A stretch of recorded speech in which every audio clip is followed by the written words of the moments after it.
അപ്പോൾ നമുക്ക് എൻ്റെ പാലക്കാട്ടത്തെ ഒരു ദിവസം അങ്ങോട്ട് കണ്ടാലോ? A day in my life in Palakkad. അമ്മായിയുടെ മോളുടെ വളകാപ്പിന് പോയപ്പോൾ എടുത്തിട്ടുള്ള വീഡിയോ ആണ് കേട്ടോ ഇത്. അപ്പോൾ നിങ്ങൾക്കറിയാലോ, എഡിറ്റ് ചെയ്യാനുള്ള മടി കാരണം തന്നെ ഞാൻ മാറ്റി വെച്ചതായിരുന്നു കേട്ടോ. അപ്പോൾ രാവിലെ നേരം വൈകിട്ടാണ് എഴുന്നേറ്റിട്ടുണ്ടായിരുന്നത്, കാരണം തലേ ദിവസത്തെ ക്ഷീണം നന്നായിട്ടുണ്ടായിരുന്നു. അങ്ങനെ രാവിലെ പല്ല് തേച്ചിട്ട് നേരെ പോയിട്ട് ചായയൊക്കെ കുടിച്ചു കേട്ടോ. അതിനുശേഷം അമ്മയുടെ മോള് പ്രഗ്നൻ്റ് ആണ്, അപ്പോൾ അവളുടെ കൂടെ കുറച്ച് നേരമൊക്കെ സ്പെൻഡ് ചെയ്തിട്ട് നേരെ പോയി കുളിച്ച് ചായ കുടിക്കായിരുന്നു കേട്ടോ. ഇതൊക്കെ അവളുടെ വളകാപ്പിന് വാങ്ങിയിട്ടുണ്ടായിരുന്ന അവളുടെ വളകാപ്പിന് അവൾ യൂസ് ചെയ്തിട്ടുണ്ടായിരുന്ന ഓർണമെൻറ്റ്സ് ആയിരുന്നു. അപ്പോൾ ഞാനതൊക്കെ ഇട്ട് നോക്കിയിട്ട് വെറുതെ. പിന്നെ അതിന് ശേഷം ഞാനും അനിയത്തിയും കൂടിയിട്ട് കടയിലൊക്കെ പോയി. അവിടെ വീട്ടിൽ തന്നെ നടന്ന ചെറിയൊരു കടയായിരുന്നു കേട്ടോ.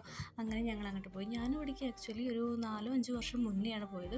പിന്നെ ഇപ്പോഴാണ് വരുന്നത്. അപ്പോൾ കുറച്ച് മാറ്റങ്ങളൊക്കെ വന്നിട്ടുണ്ട്, അതൊക്കെ കാണാൻ പോയി. പിന്നെ അവിടെ വെറുതെ ഇരിക്കുമ്പോൾ അമ്മായി കൊണ്ടുവന്നിട്ട് കുറേ ഫ്രൂട്ട്സൊക്കെ കഴിക്കാൻ തരും കേട്ടോ. അത് പണ്ടും അങ്ങനെ തന്നെയാണ്, ഇപ്പോഴും അങ്ങനെ തന്നെയാണ്. അങ്ങനെ അതൊക്കെ കഴിച്ച് കുറച്ച് നേരം ഇരുന്നപ്പോൾ അനിയത്തി വന്നിട്ട് പറഞ്ഞു അനിയത്തിയുടെ ഫ്രണ്ടിൻ്റെ വീട്ടിൽ പോകാൻ മാങ്ങ പിടിച്ചിട്ടുണ്ടെന്ന്. അപ്പോൾ പിന്നെ അവിടെ പോയി കുറച്ച് മാങ്ങ ഉപ്പും മുളകൊക്കെ ഇട്ടിട്ട് കഴിച്ചു. അവരൊക്കെ നല്ല കമ്പനിയാണ് കേട്ടോ. പണ്ട് ഞാൻ കാണുമ്പോൾ അവർക്ക് ചെറിയ പിള്ളേരായിരുന്നു, ഇപ്പോൾ അവരൊക്കെ +1 എത്തിയിട്ടോ. അങ്ങനെ അവിടെ കുറച്ച് നേരമൊക്കെ കറങ്ങിയിട്ട് പിന്നെ വീട്ടിലേക്ക് തിരിച്ച് വന്നു. അപ്പോഴേക്കും ഉച്ചയ്ക്ക് ഫുഡ് കഴിക്കേണ്ട ടൈമായി. പിന്നെ ഫുഡൊക്കെ കഴിച്ച് കഴിഞ്ഞപ്പോൾ ഞങ്ങൾ വേഗം ഇറങ്ങി കേട്ടോ.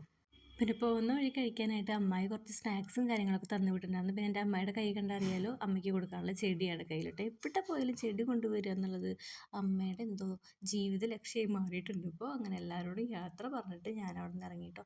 ഭയങ്കര മിസ് ചെയ്യുന്നുണ്ടായിരുന്നു, കാരണം നല്ല രസമായിരുന്നു അവിടെ പോയിട്ടൊക്കെ ഇരിക്കാൻ. അപ്പോൾ ഇത്രയേ ഉള്ളൂ കേട്ടോ ഇന്നത്തെ വീഡിയോ. Tata bye bye.